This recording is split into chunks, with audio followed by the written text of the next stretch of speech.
Hi, it's my 1967 right-hand drive. UK registered German split screen. I thought I'd do a bit of a buying advice video. Not that I know what I'm talking about, but I'm just going to tell you what I looked for when I bought mine. So the very first thing when I arrived was I walked around the bodywork and I was looking for rust bubbles. Obviously you're looking for filler, but a thin skim of filler above metal is okay. The type of filler you don't want is where it's literally a lump of filler that's replacing structural stuff. So I went round each panel, around the lights, just each door, just looking for very obvious rust bubbles. Once I did that, then I started looking at the gutters.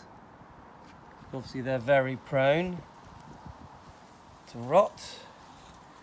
Remember, we're talking not far off £30,000 purchase, so I wanted it as rust-free as possible. And I checked the window rubbers, and if there's rust in there behind them, which you can do just by sort of pulling it back. I checked that the windows were opening and closing. This one does. A biggie was I put my hand in the arches, felt them, make sure they were metal. I went to all 4 arches, both sides. Then I'm looking at the outside seals. This is all outside stuff. I'm looking at the steps on the outside, the condition of the bumper, making sure the windows are all working and sliding, whatever these are called, quarter panels.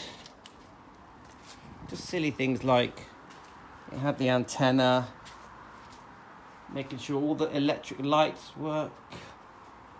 I was checking that the windscreen wipers work, the front windows. Obviously I'm checking all windows for cracks. Up underneath here, the skullet, whatever they call it, for rust.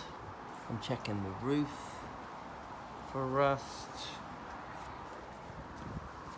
So once I've gone around the whole body, obviously the rear bumpers, rear lights. Let's open it up. Just see where these rubbers are. Checking that they're not all rusted behind the rubbers. Obviously that it's opening and shutting. So I'm checking the wings. See, making sure they're not rotten. The lower wings. Obviously the sills both sides. Arches. Feeling for rust, making sure they're metal. Again, feeling for rust, making sure they're metal. The outer step part. While I'm out here, I'm looking at the hinges, the doors. So then you're moving on to the handles, making sure the handles work. You're checking that the door's shutting okay. You're checking that the door opens from the inside. Obviously, I've already said sliding parts. You've got the key. You're checking that the key opens all the doors and the boot. Should all be on one key. You're checking this. Checking that everything's opening fine. Let's open it here as well. Looking at your hinges. You're always looking for rust around these seals, hinges. So initially I wanted to see the floor was good, so I just lifted the carpet up. You can be a bit more thorough than that. You can go in under the seats. I wanted a bed on this one. This one has a bed. Then when you're inside it, you just all the switches to work. radio, the condition of the vent, the head lining, the lights are working, just the general condition. This one does have a bit of a dated interior. It might even be the original. So again, you're going underneath the floor. Let's open the doors up. So you're checking the floors underneath. This one's had a few repairs, but it's very good. All the way through. Let me just try and lift it a bit more. It's got a bit of a funny carpet, this one. Imitation leaves. But you see, obviously a thorough check. Get in underneath here. Initially I was just checking the gear change was good. Seeing what the play was like on the steering box, on the steering. Just checking the horn. So once I was sort of happy with the outside, all the doors are shutting are good. Then I started thinking, right, it's time to just shut this a minute. I've only got one hand, so it's fiddly. So then I wanted to look underneath. So initially, I'm looking, obviously, for, just get underneath here, you're not going to see. So I'm looking at the chassis.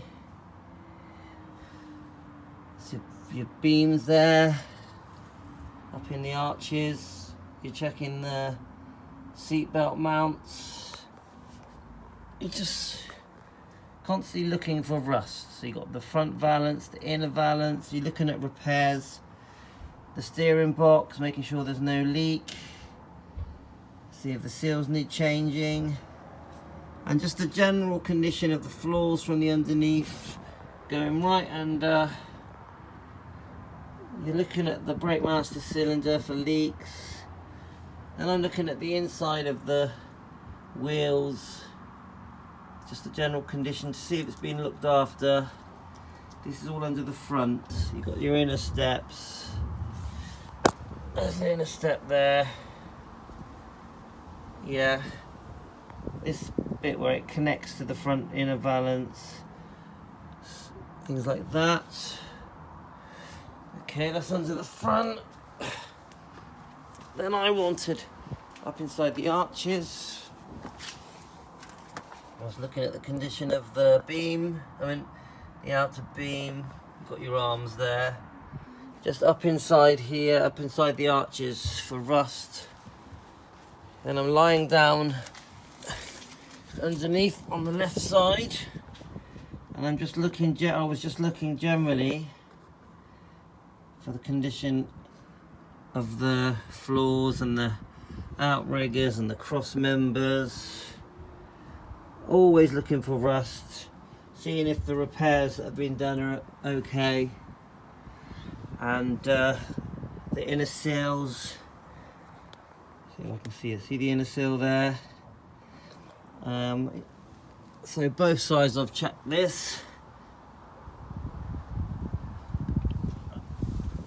So up inside the arches again here, then you've got inside the engine bay. It'd be nice if you had matching numbers on the engine or in the logbook, but finding out what size engine it is, you might be able to tell from the engine number.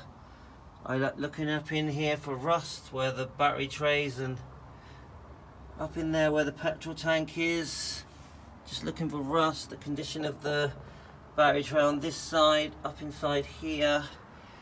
You're checking the oil, just giving the engine a once over. Obviously you're going to start it, have a listen.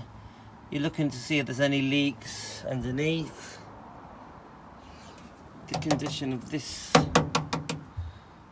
obviously where the seals are, up inside behind the lights, where the wheel well is, right up inside under the floors, because you're looking for constantly looking for rust. And making sure the boot's shut, the engine lid shuts, making sure this shut, okay. Again on this side, looking for underneath Condition of the chassis, the cross members. Checking the repairs. Seeing if the heating system's connected. And the heat up cables. Seeing this one's had an IRS conversion. And just any mods that have happened. Then you just start him up. Let's start him up. This one's got an immobilizer, but so you making sure the petrol gauge works. The needle, throwing it on the floor. Right. So the needle, the radio.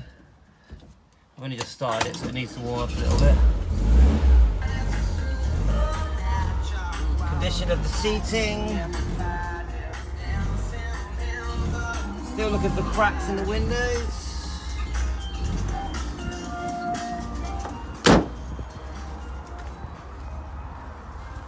So I think that's everything. I'm sure there's loads more things, but you know, the suspension, the shock absorbers. You're just looking at everything really. You're weighing up if there's. You're weighing up if how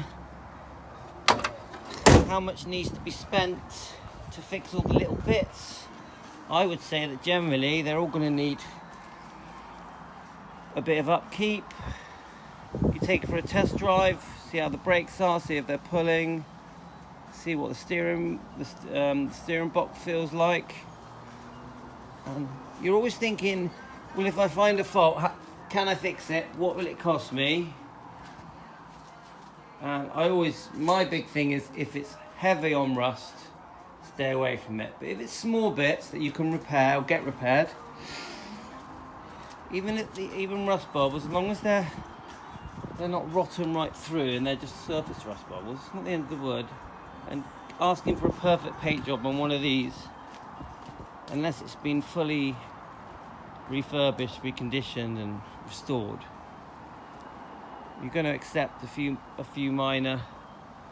You're going to accept some problems, and for me, I wanted to I could just get in it and drive, and everything works. I drove about 200 miles when I bought it, so it was a bit of a chancy buy, and it drove perfectly. And the brakes worked great. Obviously the gear change is really important. The clutch. Obviously you want it starting up. You want a good starter, one that every day you can get in it, you know it's going to start. So has the carburetor been serviced? Has the engine been tuned? When was the last oil change? Does it have any service history? Does it have any history of the vehicle? And you're looking and looking. Don't rush. You want to get the right one that's for you. I intended to put a bit of a camping interior in this one, so I was only going to just add a little kitchen cooker. That's all I was going to do because it's got a bed. And that's it. So obviously check your documents are all in place. Do a credit check on it, where it is, and make sure it hasn't been stolen. I wanted a right-hand drive one. I'm in the UK, which that did bump the price up. And that's it. That's mostly what I looked for when I was trying to buy it. Thanks.